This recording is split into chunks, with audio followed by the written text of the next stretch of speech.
الحمد لله وكفى والصلاة والسلام على سيد الرسل وخاتم الأنبياء وعلى آله وأصحابه الذين أوفوا عهدا الذين هم خلاصة العرب الأربع وخير الخلائق بعد الأنبياء أما بعد فأعوذ بالله من الشيطان الرجيم بسم الله الرحمن الرحيم هو الذي خلقكم فمنكم مؤمن ومنكم كافر قال النبي صلى الله عليه وسلم الكفر كلهم ملة واحدة صدق الله العظيم وصدق رسوله النبي الأمي الكريم ونحن على ذلك لمن الشاهدين والشاكرين والحمد لله رب العالمين۔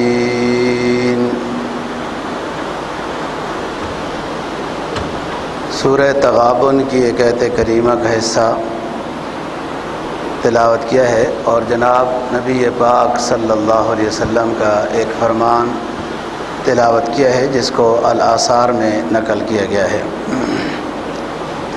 فرمایا اللہ رب العزت نے هو الذی خلقکم، وہ اللہ وہ ہے جس نے تمہیں پیدا کیا ہے۔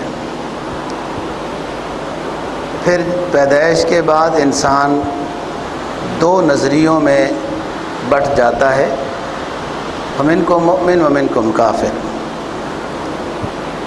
کچھ لوگ مومن ہوتے ہیں، ایمان لے آتے ہیں، اور کچھ کافر رہتے ہیں۔ اللہ تو یہ چاہتا ہے کہ سارے ایمان والے ہوں، اس لیے تو اللہ نے پیغمبر بھیجے ہیں، لیکن ہوتا یہ ہے کہ دو نظریوں پر لوگ رہتے ہیں۔ تم میں سے بعض ایمان والے ہیں، بعض کافر ہیں، اور اللہ تم سب کو جانتا ہے۔ جو حدیث تلاوت کی ہے بعض رات نے اس کو حضرت عمر فاروق رضی اللہ تعالیٰ عنہ کا مقولہ نقل کیا ہے کہ تمام کفر کی جتنی انواع ہیں، اسلام کے علاوہ جتنے انواع ہیں کفر کی، خواہ وہ آگ کی عبادت کرتے ہوں، سورج کی کرتے ہوں، بتوں کی کرتے ہوں، یا سابقہ مذہب کے ہوں، عیسائی یہودی وغیرہ، مختلف انواع ہیں کفر کی، لیکن حقیقت میں وہ ایک ہی ہیں۔ تو آج کی مناسبت کے ساتھ یہ آیت میں نے تلاوت کی ہے کہ جس وقت مسلمانوں نے آزادی حاصل کرنے کی تحریک چلائی ہے، اور یہ ایسا نہیں ہے کہ ایک دن چلائی گئی تو اگلے ہفتے میں آزادی مل گئی ہے، ایسا نہیں ہے۔ اس کے پیچھے بہت بڑی قربانیوں کی ایک تاریخ ہے، بہت بڑی شہادتیں اس میں ہوئی ہیں، اور ایک لمبے عرصے کے بعد اللہ تعالیٰ نے آزادی عطا کی ہے۔ اسلام نام ہی قربانی سے معنون ہے، قربانی کے بعد ہی انسان کو مقام ملتا ہے۔ تو اس وقت مسلم لیگ نے جو آزادی حاصل کرنا چاہتے تھے اور ایک نیا ملک بنانا چاہتے تھے پاکستان کے نام سے،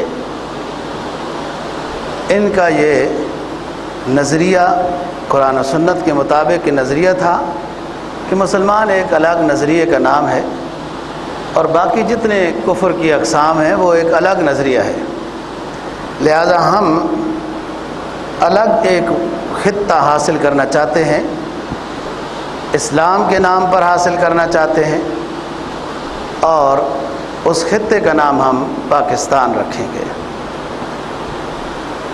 اس پر علماء کی قربانیاں اور دیگر لیڈروں کی قربانیاں، نوجوان بچوں کی قربانیاں سب کی شامل ہیں، اور نظریہ یہ تھا کہ ایک نظریہ دنیا میں ہے ایمان والوں کا، اور ایک اس کے برعکس ہے کفر کا۔ یہ دو نظریے ہیں، ایک اسلام کا نظریہ ہے، ایک کفر کا، جس کو آپ نے کتابوں میں پڑھا ہوگا، دو قومی نظریے۔ اسلام کے نام پر یہ نظریہ ہے، جو نظریہ ہے اس نظریے کے تحت ہم ایک ملک بنانا چاہتے ہیں، اور اس وقت کے بڑے بڑے اجتماعات جو ہوتے تھے اس میں جو نعرہ لگتا تھا وہ یہ تھا کہ بن کے رہے گا پاکستان، بٹ کے رہے گا ہندوستان، لے کے رہیں گے پاکستان، یہ نعرہ تھا۔ اور دوسرا نعرہ یہ لگتا تھا کہ پاکستان کا مطلب کیا، لا الہ الا اللہ محمد رسول اللہ۔ دنیا اسلام میں کوئی ملک ایسا نہیں ہے کہ جو صرف اور صرف اسلام کے نام پر بنایا گیا ہو۔ اسلام اس ملک میں آ گیا، وہ لوگ سارے مسلمان ہو گئے، وہ ملک اسلامی بن گیا۔ ایسا تو بہت ہوا ہے، لیکن ایسا نہیں ہوا کہ ایک ملک ہے ہی نہیں، سرے سے ہے ہی نہیں، اب بنایا جا رہا ہے، اور پہلے سے ہی اس کا نام، اس کا نظریہ، اس کا مطلب بتایا جا رہا ہے کہ اس نظریے کے تحت ہم ملک بنا رہے ہیں، ہمارے ساتھ جو شریک ہونا چاہتا ہے آ جائے۔ اس کا مطلب ہے لا الہ الا اللہ محمد رسول اللہ، نظریہ اس کا اسلامی نظریہ ہے۔ اس نظریے کے تحت بڑی کوششیں ہوئیں۔ اس کے مقابلے میں جو نہرو وغیرہ دیگر لوگ تھے وہ یہ نعرہ لگاتے تھے کہ ہندوستان کو ہم بٹنے نہیں دیں گے، پاکستان نہیں بننے دیں گے، ہندوستان کو تقسیم نہیں ہونے دیں گے، اور ان کا یہ نعرہ تھا کہ مسلم ہندو بھائی بھائی۔ اس کے مقابلے میں ان حضرات کا یہ نعرہ تھا کہ مسلم مسلم بھائی بھائی، مسلم ہندو بھائی کیسے ہو سکتا ہے؟ اسلام تو نظریے کا ہے، ناک کان آنکھ کا تو نہیں ہے۔ اگر ناک کان آنکھ نظریہ ہے تو سارے دنیا کے انسان ایک ہی طرح ہیں، پھر ایک ہی نظریہ ہے۔ یہ تو عقیدے کی بات ہے، نظریہ تو عقائد کے ساتھ تعلق رکھتا ہے، نہ کہ ظاہری شکل کے ساتھ۔ ان کا نظریہ یہ تھا کہ مسلم مسلم بھائی ہے، مسلم ہندو بھائی نہیں ہے، اور یہ صحیح نظریہ تھا۔ جس وقت ہندوستان کی تقسیم ہونے جا رہی تھی تو اس ہندوستان، پاکستان، بنگلہ دیش، اس سارے علاقے کی آبادی 40 کروڑ کے لگ بھگ تھی، اور 40 کروڑ میں 10 کروڑ مسلمان تھے، 30 کروڑ ہندو یا اکثر ہندو تھے، اور باقی کچھ سکھ وغیرہ۔ اگر یہ پاکستان نہ بنتا، جیسے وہ لوگ کہتے ہیں کہ ہندوستان کو تقسیم نہیں ہونے دیتے ہیں، مسلمان ہندوستان ایک ہی چیز ہے، ایک ہی بات ہے، ہم ایک ہی طرح کی زبان بولتے ہیں، جیسے وہ تقریریں کرتے تھے، اگر ایسا ہوتا تو پھر جمہوری نظام آنا تھا، اور جمہوری نظام میں یہ ہوتا ہے کہ جو قوم اکثریت رکھتی ہے اس کی حکومت ہوگی، تو اس علاقے کے اوپر ہندوستان کی یعنی ہندوؤں کی حکومت ہمیشہ رہتی، مسلمانوں کی حکومت نہیں ہو سکتی تھی، کیونکہ مسلمان اقلیت میں تھے۔ بہرحال وہ محنت اللہ کے ہاں قبول ہوئی، ان شہادتوں نے رنگ لایا، اور یہ ہندوستان تقسیم ہوا۔